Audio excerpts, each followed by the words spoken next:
the more I see of Australia, the more fascinated I become by this vast continent. In this series, I'm going to look at stories of people, places and events as I travel in the traditional Aboriginal style by going walkabout.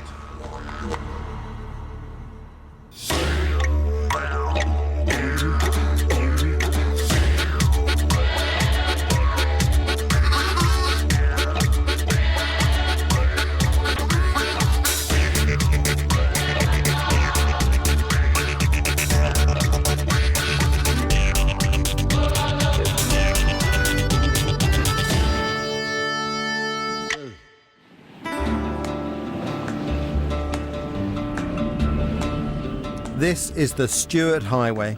It runs almost 3,000 kilometres from Darwin in the north of Australia to Port Augusta in the south, dissecting the very heart of this vast land.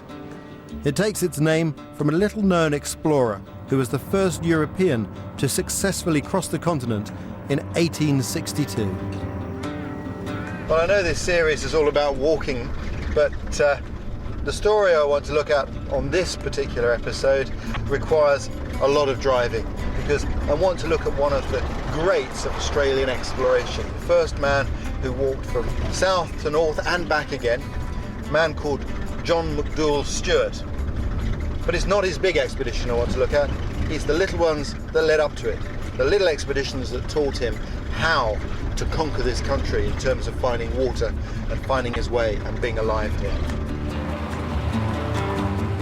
Very little was known then about the interior of the country. No maps existed.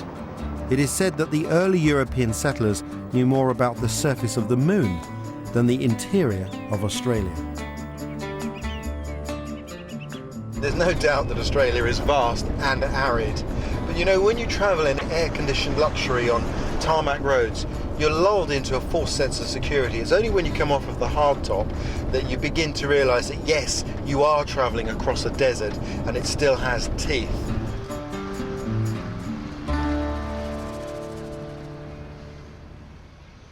Stuart felt the bite of those teeth many times on his explorations, almost costing him his life. One of 6 children born in the small village of Dysart, Scotland, he came to Australia in 1839 and worked out of Adelaide as a surveyor. He thrived in the desert, the quiet and the desolation appealing to his nature as a loner. He became obsessed in his desire to map out the centre of this uncharted territory, pushing himself and his men to the very limits of endurance. During these early expeditions, he developed his own approach to conquering this land, and one that in my mind made him one of the greatest explorers of this arid terrain. It's really good to be back in the bush, and I'm looking forward to the first night's camp as we've chosen a very special place, Gregory Creek. This is one of the campsites that Stuart stayed in on his early journeys, and it starts to give me a sense of the terrain he was working in. He was employed here as a surveyor, looking for valuable grazing lands, copper and gold deposits. It was these years spent in the bush that taught him how to survive and travel out here. As the crew set up for the night, my first priority, like Stuart, is to brew some billy tea.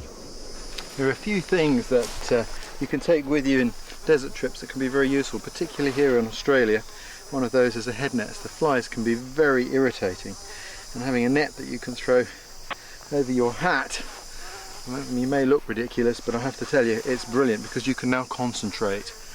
And in fact it was a major problem for some of the expeditions with the flies, and the flies constantly harassing the men used to get into their eyes and eventually cause serious infections.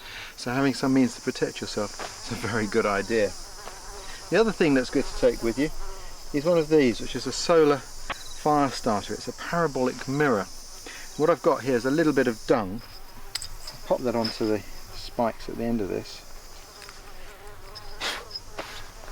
Find the sun, and now this, like a little bit like a magnifying glass, but just using a mirror instead of a lens, I can focus the power of the sun on the dung, and you can see immediately it starts to catch. Once that's going, I can take it off and it'll glow like a little ember, and I can use that for starting the fire. In all my travels across Australia, I found that the fibrous texture of kangaroo dung is particularly good for lighting fires. Once lit, it will smoulder away quite happily.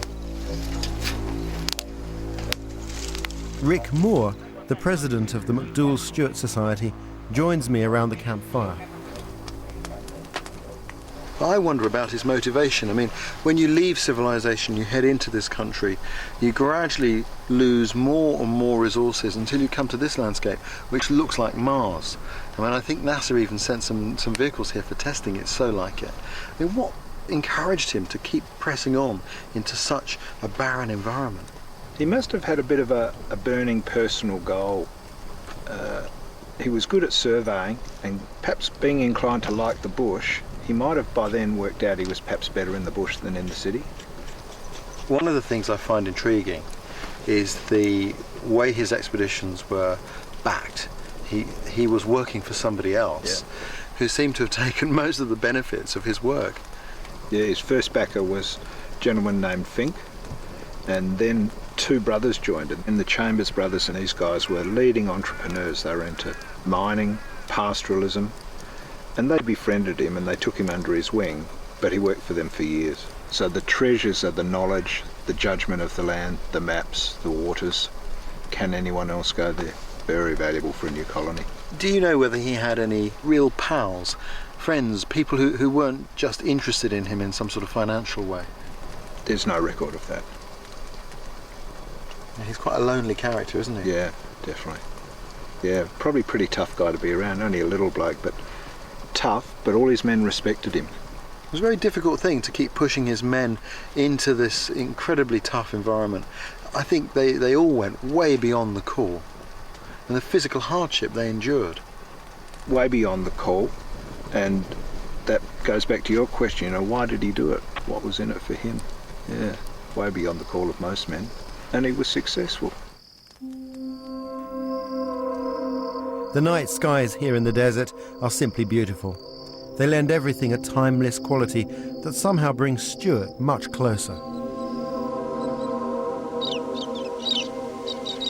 You wake early in the desert, the sun and the galah see to that.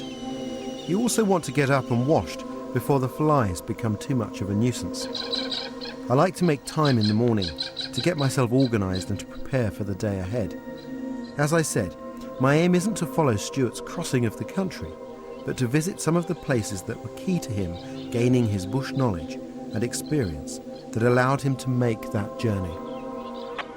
One of the things I really like to do is to look at my route on a survey map. At the beginning of each day, I'll check where I'm going so that when I'm driving along I have a better understanding of what I'm passing by. And I'm very lucky because most of Australia now is extremely well mapped. But of course back in Stewart's day it was largely a blank sheet of paper. You can see here how I've got my maps organised. I've numbered each sheet that I'm going to need for the whole journey so I can find my way to them very easily. It also means that I won't lose track of them. I know that if number 5's not there, I have to look for it and find it because I don't want to lose anything. I can't suddenly pop into the shops. And that's exactly how it was for Stewart. He was an absolute stickler for having his whole equipment really well organised. His bags were numbered and every piece of equipment had its place. Of course, it wasn't just about being able to find the pieces of equipment he needed when he needed them. It was about not losing them, because this man was travelling very light. Virtually every piece of equipment he had was essential. Before departing on my trip, Rick arranged for me to spend some time looking at Stewart's personal belongings, kept here at the History Trust store in Adelaide. This is the kit he built up and refined over his many early explorations, and would have been with him on his eventual crossing of the country. I feel honoured to be granted permission and hope it will shed some light on Stewart's method of exploration.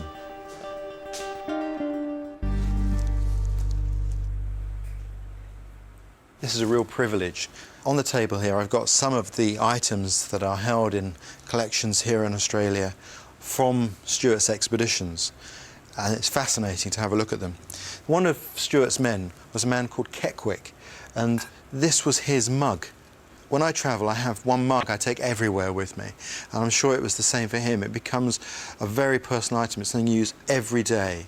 And that mug would have been designed, if I'm very, very careful, that folds in, and that was designed to fit inside a billy can for cooking. Amazing. But perhaps most interesting of these personal items is this scarf ring made of red coral. That was John McDouall Stuart's, and it's in the shape of a dragon. I wonder what Aboriginal people thought of when they saw that. And this is John McDouall Stuart's belt. This tells us a lot about the man. He was very slim, and I mean, I could barely get that around my thigh. I mean, it's quite astonishing. Fascinating. Navigation was, of course, critical on these expeditions, and it's interesting to note the quality of his navigational equipment. The compass was a tool he was completely happy and comfortable with. His first expedition was carried out merely by dead reckoning, knowing his distance and bearings. And so to hold his compass and look through there and take a reading, well, it's a bit chilling, actually. And it's really moving to hold that compass because you know what that meant to him. Later on, he used a more accurate means of navigation, of fixing his position on the land surface, which was necessary if the interior of Australia was to be accurately mapped. And for that he used a sextant, and this is his sextant. It's a well-made sextant with a micrometer reading on the bottom here, and it shows the commitment to accurately recording where he'd gone. His observations would of course been written down, and this is one of the notebooks from 1862, and it's interesting that when you read it from this direction, the observations are of two types. We have lunar observations and sun observations to establish his longitude by working out the local apparent noon. And when you read it from the other direction, there are his latitude observations, all beautifully recorded here in a light copperplate script. That's very, very special. But I guess of all of the equipment that I'm looking at here, the things that have intrigued me most have been the binocular and the telescope and his spurs. I think these things are very interesting. These are his binoculars. They're French binoculars. They're good quality binoculars. They're still functioning today, and they're very light. Optics were tremendously important for him in scanning the landscape, in searching for water. And the way he would look for that was to get up early in the morning and scan with a telescope. The optics are of good quality, but they're very light. Very, very light. And that's reflected also, that concept, in his spurs. Look how delicate these spurs are. That's incredible. This was a man who, in his mind, believed in travelling light and fast, and his equipment very much reflects that. I've been looking at this, thinking about the equipment that I take on a trip into the desert, and thinking, well, maybe my binoculars give me better vision, but they're heavy compared to those. Lightness is something that as you get older, I think you come to value more and more, and it's something that he really understood. And that's the abiding impression I'm left with from his equipment, was how simple his outfit must have been, how well made it was. It's robust, but it's all epitomising his concept, light and fast. This travel light and fast approach was adopted by Stuart after a failed 18-month expedition in 1844. Captain Charles Sturt led the way. He travelled like many early explorers, taking everything that they thought they needed with them. Burdened by all their equipment and a flock of sheep, they moved very slowly. Stuart, having seen the error in the method, came up with a plan. He was convinced that you could explore this land, taking only the bare essentials and a few good men on horseback, travelling from sun-up to sundown. His early trips into the then uncharted land were invaluable. Stuart taught himself what to look for, learning as he went, banking the knowledge needed to survive out here. He would use his bush skills to find a drink, going where the water led him. To the untrained eye, it would seem that finding water here would be nigh on impossible. But Stuart had the uncanny knack of wringing a drink out of this sunburnt landscape.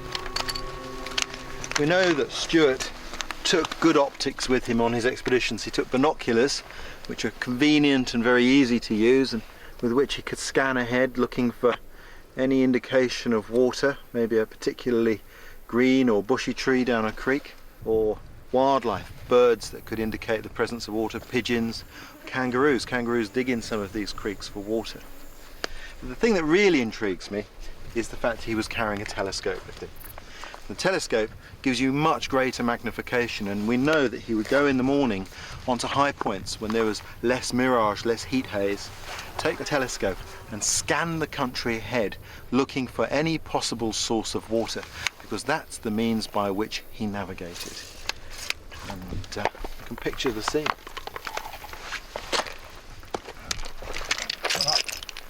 Steady the telescope, focus it, and then very carefully follow the creek lines, studying them for anything that could indicate the presence of water.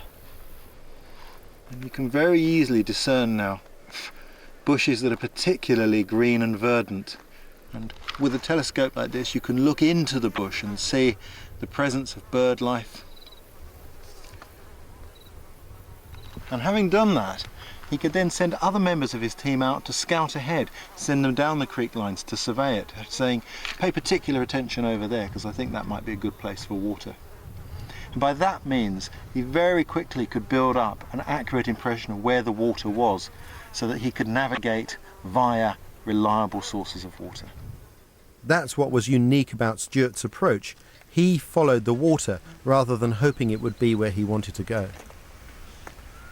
In this vast land, Stuart couldn't have done what he did without horses. They had the stamina and reliability to travel the distances needed as he surveyed the landscape. His life literally depended upon them. To preserve the horses, Stuart set off early in the mornings, setting a steady pace as they rode for hours across the baking interior. Their needs always came first at the end of the day. No one could eat or drink until they'd been tended to. Today the mode of transport has changed to four-wheel drives, but actually the same rules apply. When you're travelling in this sort of country, you need to inspect your tyres on a regular basis. Make sure you've got the appropriate tyre pressures and look for any signs of wear. These rocks here, they're not just hard, they're also very sharp. Of course, not much has changed since McDowell Stuart came through here. Back then, it wasn't tyres, it was horseshoes. And on his second expedition, he made a major mistake. He didn't take enough horseshoes with him, and 100 kilometres north of here, he had to turn back. You can imagine, can't you? If your horse goes lame out here, you're as good as dead.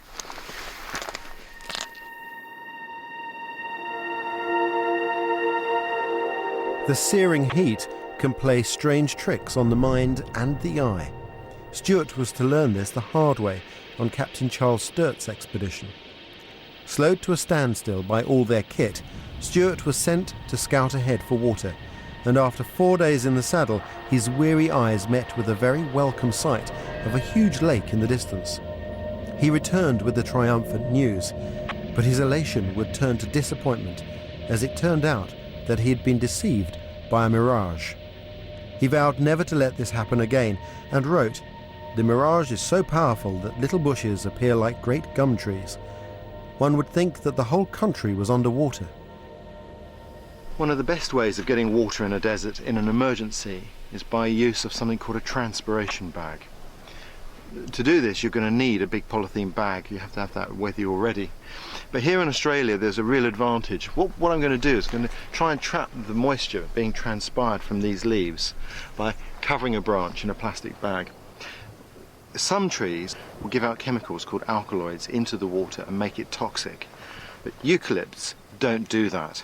And that's one of the great advantages for this technique here in Australia. What I'm looking for is a fairly bushy branch on this sapling that's facing north, so it's going to get good sun, and I'm going to need to trim it up a little bit, get rid of some of the excess branches that I don't need. This far south in the southern hemisphere, the sun passes from east to west with the sun to the north, so that's why I'm careful to choose a north-facing branch.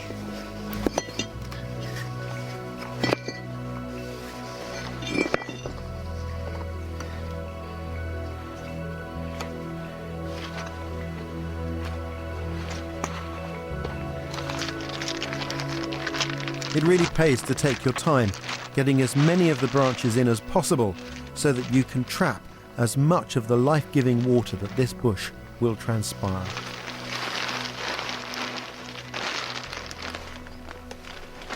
You have to be careful not to puncture the bag because it needs to be airtight as many as possible.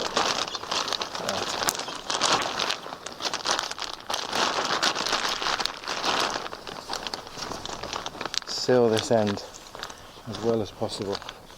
So I've gone to quite some length to tie that firmly. I'll leave that long so that if I have to retie it later I can. Now, down at this end.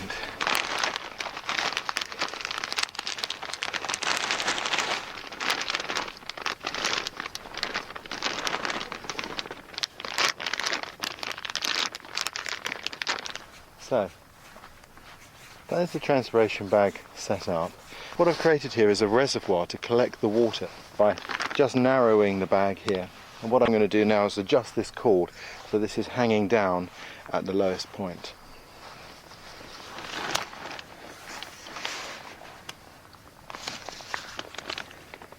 So I've rigged that so that this is right at the bottom, so gravity will lead any moisture down into there.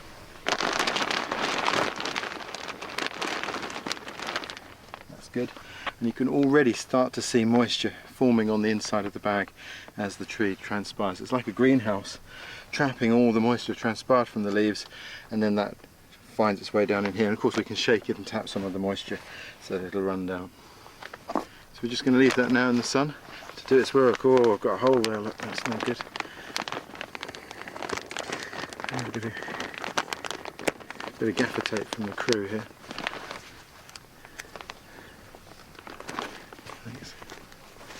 Good. We'll leave that to do its job.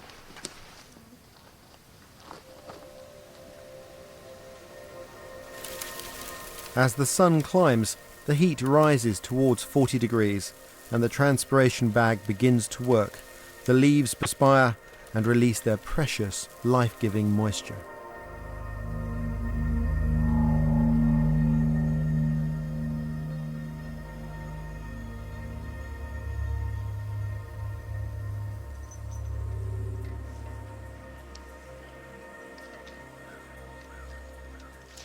On arriving at camp for the night, Stuart had a strict routine he adhered to.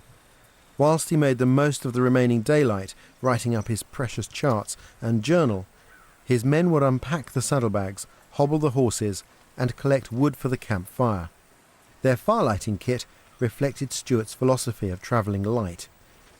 Rick has been given special permission to bring along the firelighting kit of the artist Stephen King, who accompanied Stuart on a number of his journeys. This was Stephen King's flint and steel that he carried. So this is how you'd make fire, just simple gear using rudimentary equipment. It's very interesting, isn't it? Little brass tube to contain it, and a striker and a piece of flint, and this intriguing tube. Now, this is the first time I've seen this. But of course I've seen photographs and drawings of it, and what I've done back in the UK is I've gone into my shed and I've replicated this, and I'll show you what I've made. I think I've come pretty close actually. That's what I've knocked up. It's very similar. It's very close, and without actually seeing the original. But there is one thing I've added to it that I think you're going to find very interesting. What I've done is I've put in a cord. This is a cotton cord which I've impregnated with saltpeter, And I think that that is what that tube on King's apparatus was used for. And if I bring that charred end out and show you that. Yep. There's a charred end. But if I can get a spark to land in the right place, there, Like that. like that. And because this has got saltpeter, it glows like a slow match. And it won't go out. And that won't go, that's going to keep going. So give this a go then, shall we, Rick?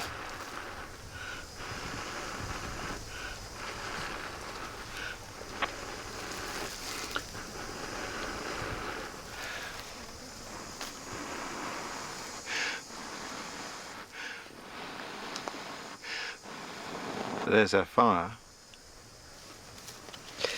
Now, the clever thing about the tube is that you can pull that down and you can place your finger over the top of the tube and it starves it of oxygen and out it goes. But I think that that's what you have in this kit here. But Rick, King's fire lighting apparatus is quite well travelled, isn't it? Yeah, it's more than quite well travelled, it's extraordinarily travelled, because not only did it go from south to north, the first European crossing across the continent. Dr. Andy Thomas, who's a descendant of F.G. Waterhouse, who was the naturalist on the last and final expedition of Stuart's, took this as a memento when he went in the Space Shuttle Endeavour in 1996, so it's pretty well travelled. It was here, right this very spot, and it was on the north coast of Australia. And then about 145 years later, it was Andy's personal memento as Australia's only astronaut on the Space Shuttle Endeavour. That's amazing. That is incredible, isn't it? To think that it was probably used right here. Absolutely. Right here. And then it goes off. I find it amazing. And it's come back and it's intact. Fantastic. Pretty special, isn't it?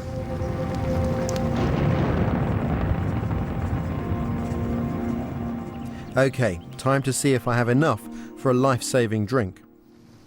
Well, let's have a look at the transpiration bag, and I'm really pleased with that result. In fact, the reservoir hasn't been big enough. There's a good amount of water here and a lot more that I can tap down off of the branch. This is my choice of technique for an emergency here. You could have 20 or 30 of these bags stashed away in an off-road vehicle without any difficulty, should the need arise.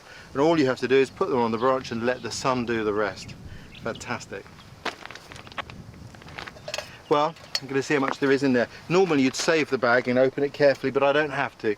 And I'm just going to cut it and see what the score is.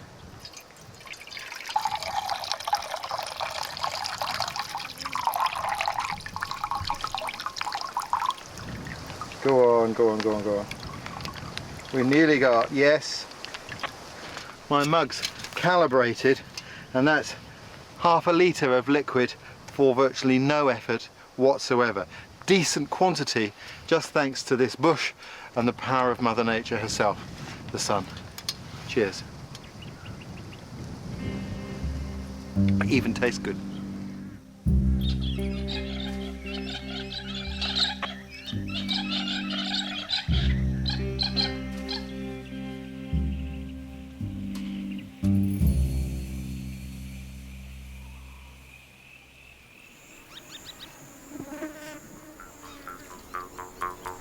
Well, it can happen to anyone.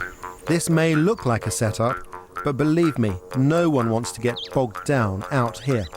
However, it does give me the chance to show you how to get out of a similar situation.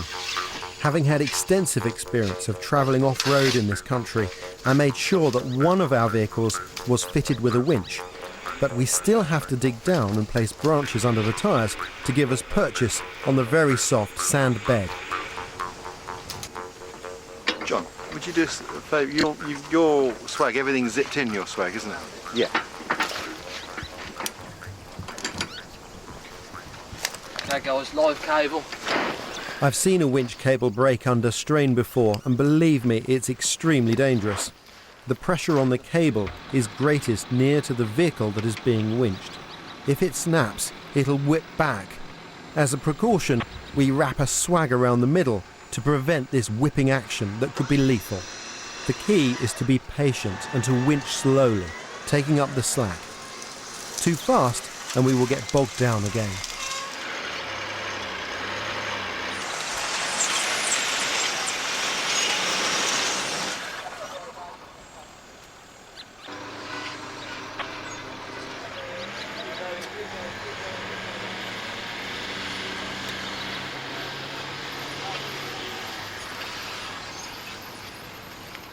Very unfortunate to get stuck there. Came down here last night in the dark, tired, a little bit dehydrated, made a poor decision. Looked down the slope and I could see where there'd been a campfire, and I could also see roots of the trees. So I thought, oh, that must be hard sand. Drove down there. As soon as I got in, I realised it was soft. And I bogged out on the underside of the vehicle. But we're fortunate, we've got one of the vehicles set up with a winch. Here's a little tip. When you're winching and you tie your shackle on, you fix your shackle on like so. When you do it up, a lot of people do it up really tight. The problem with that is by the time you've loaded the vehicle and you've pulled it out, it can have tightened and you can't get the thing undone. So once you've done it up, just undo it a fraction. It's still going to hold tight once there's load on there, but it means when you get out, you can easily undo it. Little things like that make all the difference.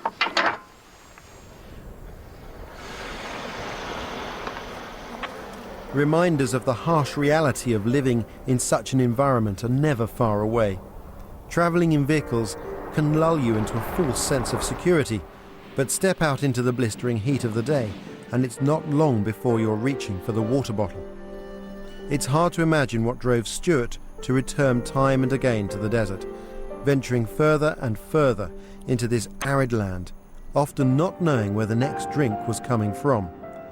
No matter how dehydrated and exhausted from lack of sleep and nourishment, he never veered away from his task of mapping out the great swathes of uncharted land. Stuart became incredibly adept at finding water out here, but even he wasn't prepared for what he saw one evening on his second expedition. Climbing a hill, he saw stretching out before him a series of hills with water springing out of the top of them. He had discovered a line of mound springs that would become essential to his later expeditions. He wrote in his journal, "This is another strange feature of the mysterious interior of Australia." Well, that's completely weird. I've come uphill to a waterhole. It seems like nature turned upside down. It's quite incredible. This is a mound spring. I've heard a lot about these, but it's a bit of a surprise when you come here. This was a very important place for John McDougall Stuart. This was permanent water that he could rely upon, and it was from here that he really kicked off on his proper expeditions. Amazing.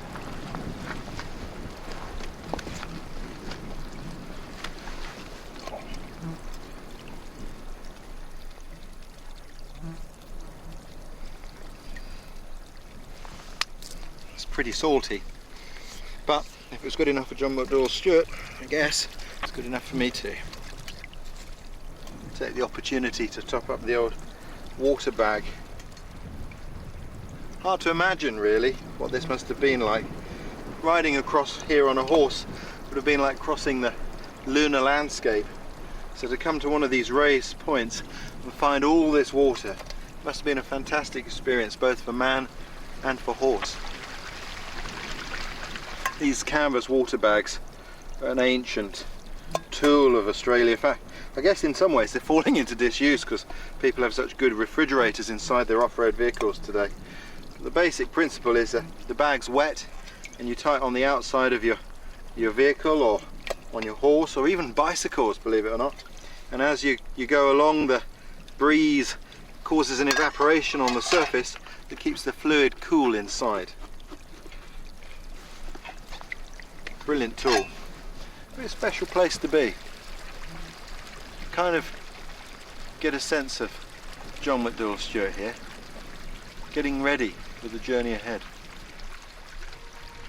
As a permanent source of water, the springs played a key role in Stuart's exploration of the interior. Mound spring expert Colin Harris is researching the springs in the area. Colin, when I first saw these mound springs, I thought nature had turned itself upside down. I mean, you walk up the slopes of this thing to find a waterhole. It's bizarre. Can you tell me how that forms and how they come about? Well, the simplest description of them is that they're natural outlets for the waters of the Great Artesian Basin. So it's groundwater which is bubbling to the surface under pressure. The Great Artesian Basin is a huge basin. It covers about a fifth of the Australian continent. Most of the underground water in the basin has come from the Great Dividing Range up in northern Queensland. It's got down into water-bearing gravels and sands and sandstones, various aquifers, and it moves very, very slowly southwestwards.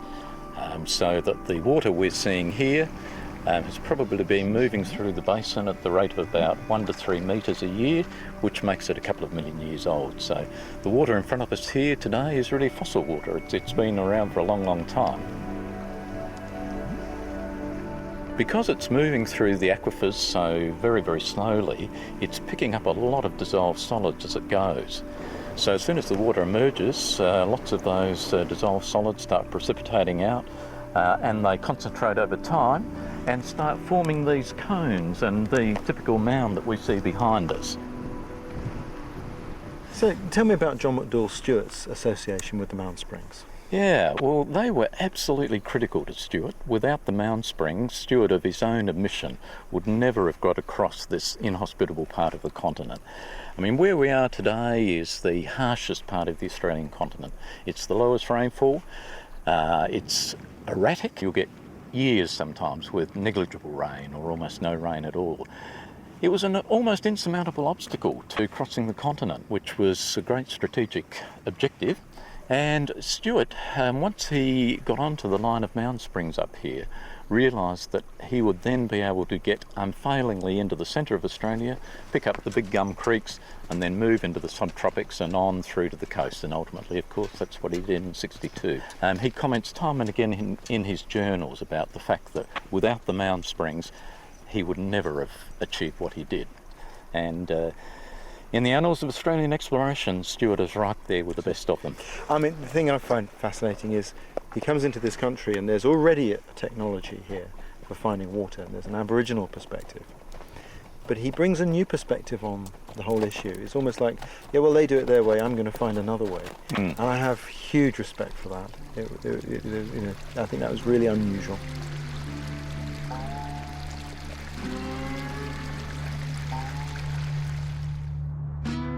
The springs were an incredible life-saving find. However, the minerals in the salty water caused Stewart and his men many stomach problems. Resourceful as ever, Stewart had an answer. This big billy can here is a water heater. It's ideal for my purposes because it has a spout. The way it works is it has this big funnel. It's a really good idea. The only way you can get water out is to put cold water in. So you put cold water in, it goes to the bottom, and it forces hot water out of the side pipe. Now, what I'm going to do is I'm going to bring the water to the boil, and then I'm just going to keep it simmering. I don't want it bubbling and spewing salt water out through that pipe. I'm going to attach to that a pipe so that I can condense the steam and get fresh drinking water. Now, I've brought a piece of plastic hose pipe with me. I've just made a coil there. The idea is that steam will feed into this pipe. I'll have this suspended, and I'm going to put a bandage around this and make that wet. And the wind blowing across the bandage will cause evaporation, which will cool the air inside these tubes. So as the steam comes in, it condenses, it forms into a liquid and runs down, and that should be fresh drinking water. Of course, in order to use the still, you have to have found water in the first place. Stewart was lucky to find such a permanent source of water in the Mound Springs.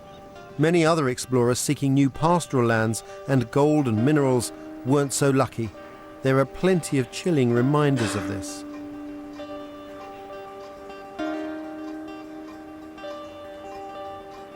You know, you can never take desert travel lightly, and nowhere is that more the case than here in Australia. At the moment, I'm inside the Royal Geographical Society of South Australia. I've come here because there's an interesting collection of artefacts from expeditions of the past. Simple things like this water canteen that was found in the desert.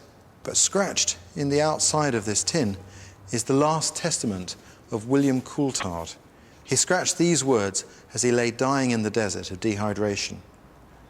It's difficult to read now, but it says, "I never reached water.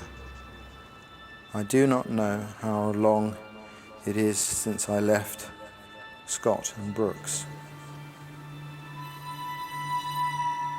But I think it Monday, bleeding Pomp his horse to live on his blood." I took his horse to look for water, and the last thing I can remember is pulling the saddle off him and letting him go. Until now is not good. Long it may weather 2 or 3 days, I do not know. I am not sure. My tongue is sticking to my mouth, and I see what I have wrote, and know, as this is the last time I may have of expressing feelings blind, although feeling XU for want of water, my eyes to my tongue, I can see no way I get help.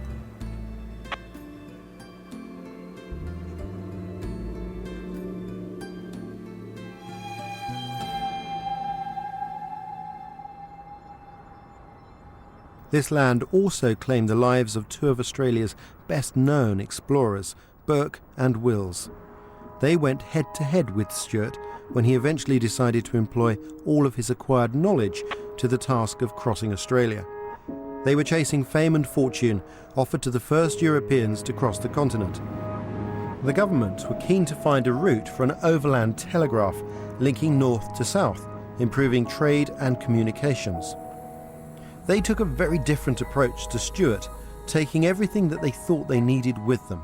This amounted to 20 tons of equipment, 27 heavily laden camels and 23 horses. They even brought along a wooden dining table. But the desert would claim their lives. Less than a year after setting off, they were down to just 3 men and 2 camels. They had practically no bushcraft knowledge, and unable to process the food they found properly, Burke and Wills perished. Well, let's see how this has been going. It's been burning now the fire for 4 hours, and the difficulty with this technique is always here. It's always in the cooling. This is very, very hot, despite the breeze causing good evaporation. Let's have a look. Well, that's really not too bad.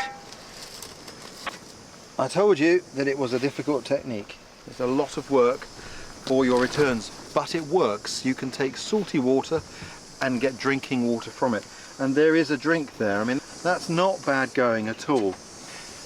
As the sun goes down, this will become more efficient because the ambient temperature will drop, and then we'll get proper cooling here, and we'll get an even higher yield. It's a lot of work. You have to have a lot of water to get very little, but there's enough.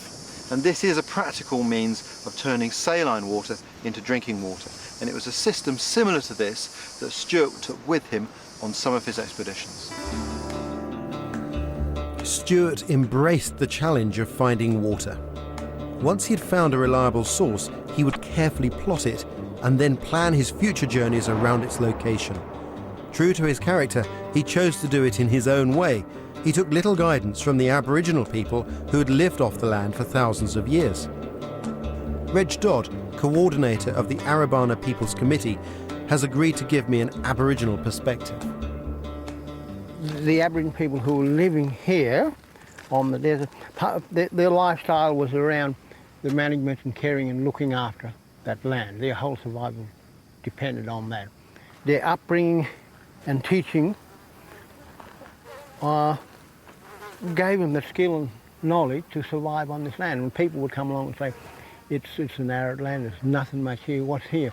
But you would have knowledge, and that's been handed down by generations and generation after generation.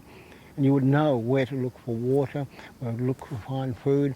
So I'm just going to show you where you could get water. This is where one of our rock holes are. So it's pretty precious. So I'll just remove that and that. And then. Wow, that's amazing. That really is incredible out here. Can I taste that? You can taste that? Lovely. Wow, it's amazing. I've been tasting mountain springs and boreholes and things. They're very brackish. That's very sweet. Yeah. And the more you clean it, the more you use it, the sweeter it gets. I mean. The more you use it, the sweeter it gets. So you would empty it out and you'd refill. Yeah, definitely. You know. Do you mind if I fill my water bottle? You can. Without Reg, I would never have known there was a water source out here, and it's so much nicer than the water Stuart and his men would have been drinking. As with so many indigenous people, it was the Aboriginals who paid the price for progress and exploration. Reg, those early explorers who came through this country, they didn't know where the special places were, did they? No, they wouldn't. No.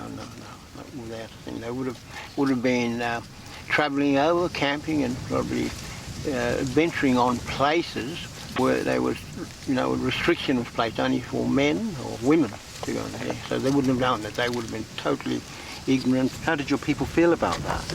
I think in many places it created conflict in that because of the restriction of who could go on those places and why. See? And in many places where you had, they would have had animals and that stock on that, and that stock would have been trampling and treading and destroying that native vegetation that provided medicine and food for the Aboriginal people.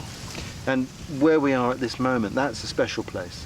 It is a very, very special place. Just behind us there now is a stone table, and it would be thousands of years old. It's been carved out of the rock by the old people.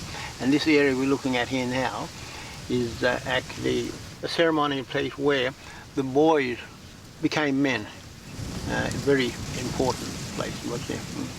But despite the importance of this site, there's a railway just next to it. Exactly, yeah. And that railway corridor travels right through the heart of this very significant place for Aboriginal people.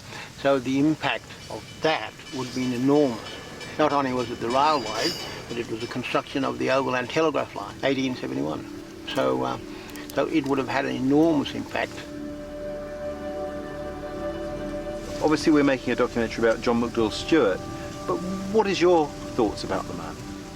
I often think that the early explorers and the pioneers were actually the beginning of the end of that Aboriginal culture.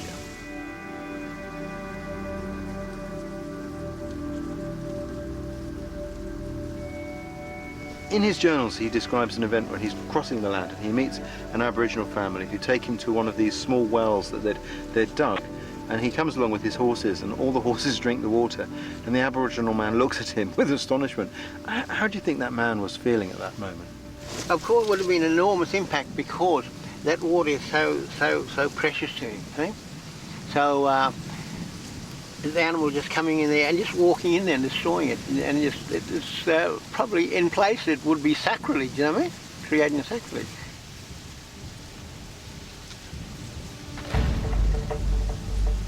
I have heard a similar story so many times on my travels, and it never gets any easier or more comfortable to deal with.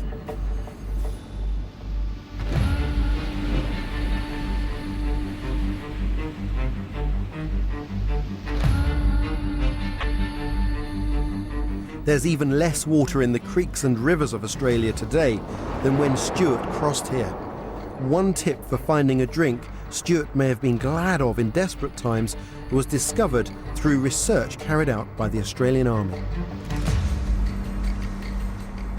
These are one of the features of this part of the world. You get these lizards called shingle-back lizards. You can see this incredible scaling on their back here. Aboriginal people would eat these for food. You can actually drink the liquid from the bladder of these creatures because they excrete most of their salts in their dung. Not a very nice idea. Much better to let this little chap walk free. But if you were walking around out here without a drink, I don't think there'd be any hesitation. There you go, fella. You wouldn't want to get bitten by one. They've got a fierce bite. They really flatten your finger. As we finished recording this piece, it began to rain, but this lasted for just 5 minutes.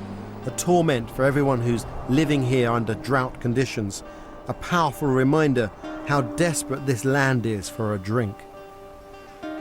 Travelling this land, Stuart and his men spent hours in the saddle with the wind, dust and the glare of the sun taking its toll on their eyes. Stuart in particular suffered from sandy blight or trachoma caused by grit under the eyelids. It's still a problem for those living in the outback today. Sometimes it was so bad that Stuart was unable to leave the camp.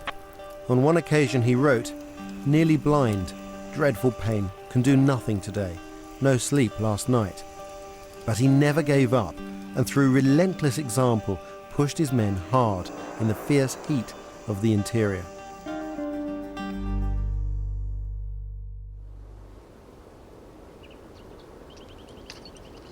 The more I see of the terrain that John McDowell Stuart crossed, the more impressed I become.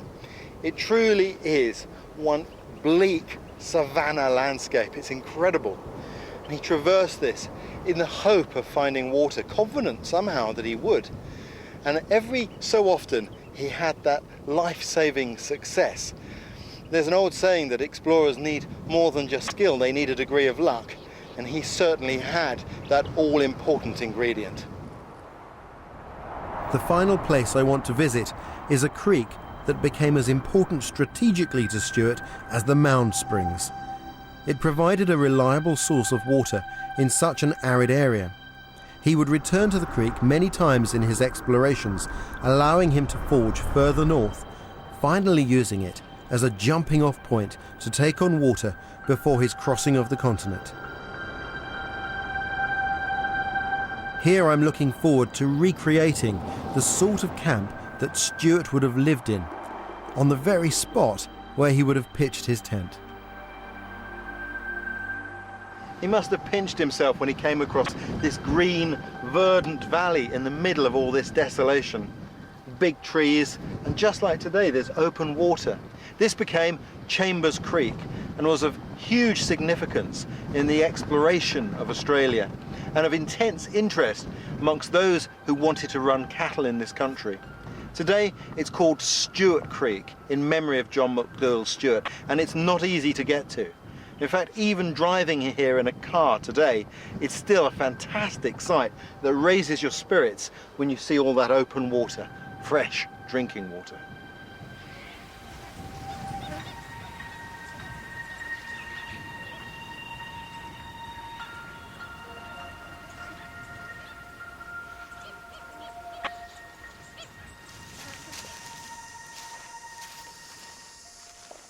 So this is where we're to end our journey. It's quite something to know that Stuart camped here, in a tent very similar to this. It only takes a few minutes to put up. In this heat, you really want something that is light and easy, because Stuart would rarely have stayed in one place for very long. Stuart's original tent doesn't survive. We've had this one reconstructed from field sketches made on Stuart's last expedition by Stephen King.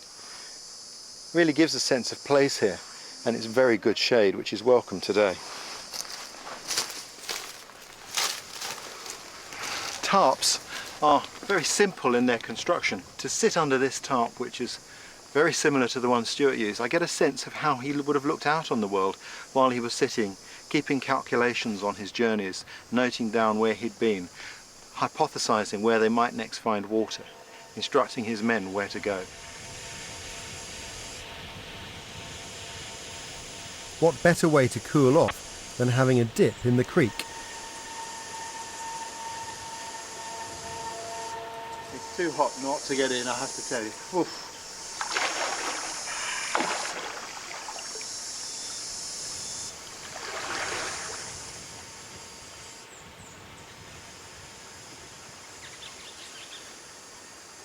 Stuart was very strict with his men, and rations were no different.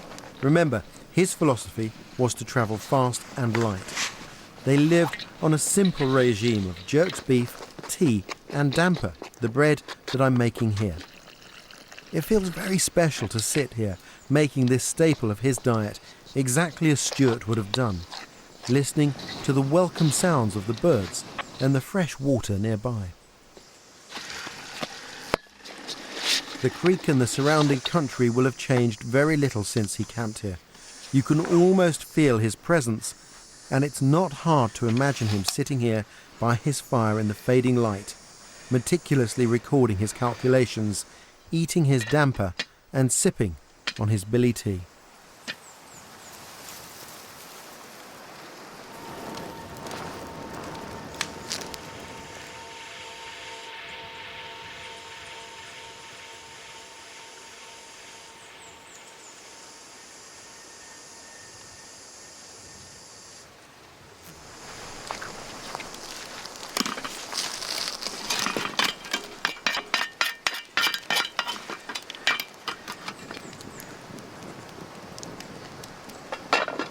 cooked it a little bit too much on top.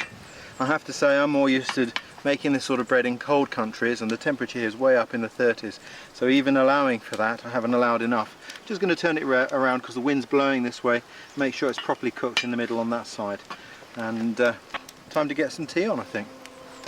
I'm going to add one other special ingredient from my friend Rick.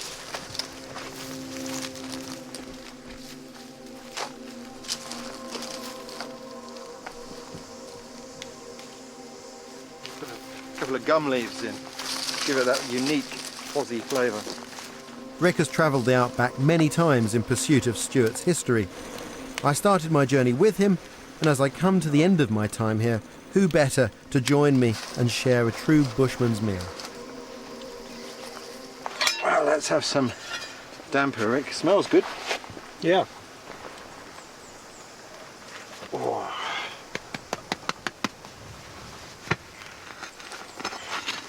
Maybe a little bit, still a fraction doughy in the middle. Thanks. I was afraid of burning it. It's hot. It's hot, all right. Pretty tough diet, wasn't it? Very tough diet. You must have got pretty sick of it.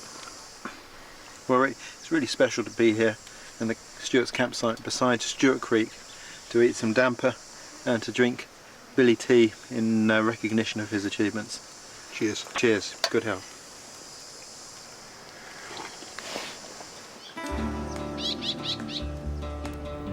This has been a remarkable journey. I had a great admiration for Stuart before I came here, and that has grown enormously.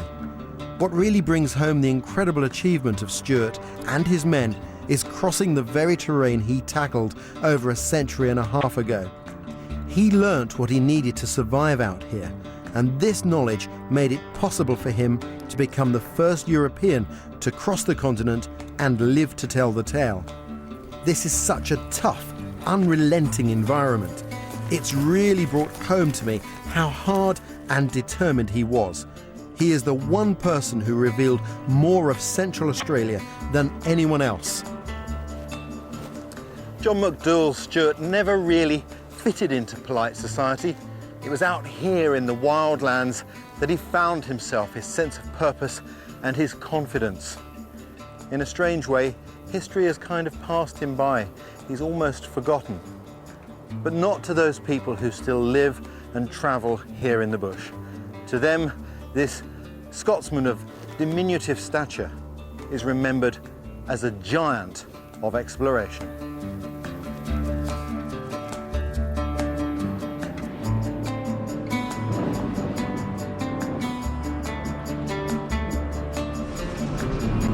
Coming up on BBC Two, braving minus 30-degree temperatures to film a rare Tibetan antelope with wild china next.